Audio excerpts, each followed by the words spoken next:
नमस्कार दर्शक बंधु मुझे स्वागत जनावि। आज आम तैयारी करवा चिंगुड़ी तरकारी। प्रथम आम ने 500 ग्राम चिंगुड़ी से मिसेवा गोटे चामच लुण से पुणी मिसेवा गोटे चामच हलदी तापर आम भल भाव गोलैदबा। तापर आम गोटे कड़ई रे अल्प तेल नवा तेल को हाई वोल्टेज रे टिके गरम करदे। गरम कला परे आमे चिंगुड़ी को पकेइबा।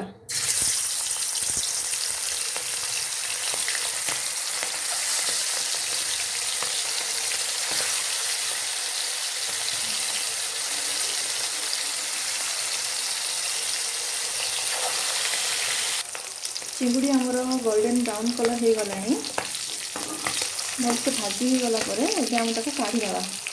देखो दर्शक बंधु भजाइवा चिंगुड़ी तेल किछि बढ़ी जाइछि सेइथिरे आमे आ किछि तेल ऐड कर देबा।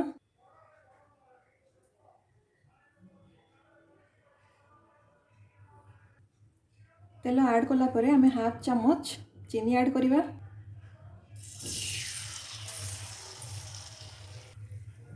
चीनी आमे देउछे टिके टेस्टी बनैया पे एवं टिके कलर ऐड करिया पे तरकारी रे।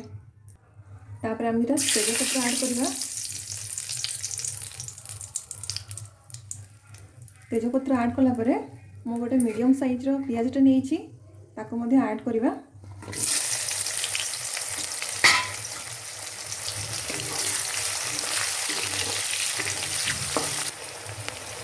तापर आमे ताको मीडियम फ्लेम रे किस समय भाजी देबा। देखंतु पियाज हमर हल्का गोल्डन कलर हो गलानी। तापर आमे अदा रसुण पियाज आ कंचा लंका ऐड करके ग्राइंडिंग कर दबा। ग्राइंडिंग कला पर हमें गोटे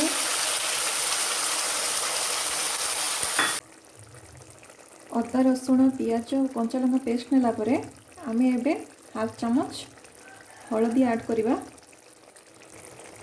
हलदी ऐड कला परे एबे आमे हाफ चामच लुण नेबा।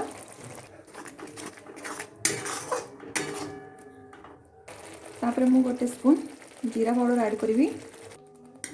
तापर आमे ताको भल भाव गोले की भाजी नेबा जेमती मसला कंचा न रहे। सेतिर आमे किछि पानी मध्ये ऐड कर दबा।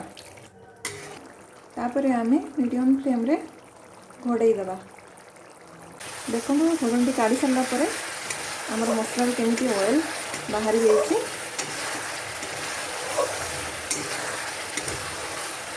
मसला आम कषि पूरा मसला कषि गला परे मु एबे 3टी आलू सिझेकी रखी मीडियम साइज रो ताको मु ऐड करिवि।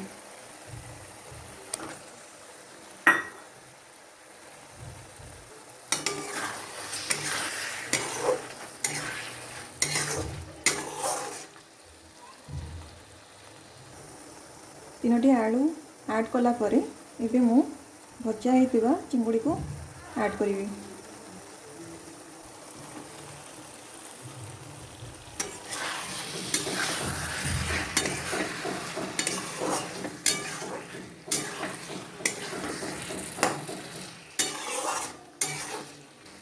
तापर मु कषिया पे किस समय घोड़े की छाड़देवी मीडियम फ्लेम रे।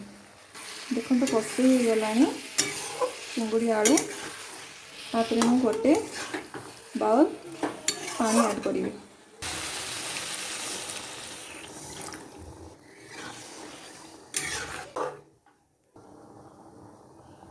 तापर मु गोटे स्पून गरम मसला ऐड करी।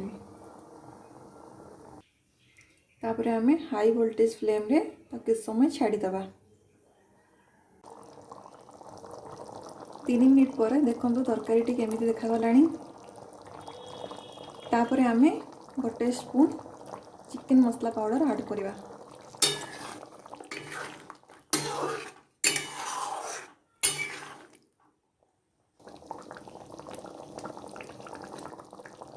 तरकारी आम प्रस्तुत हो जाइए। लास्ट आम एबे किछि धनिया पत्र ऐड करदेबा।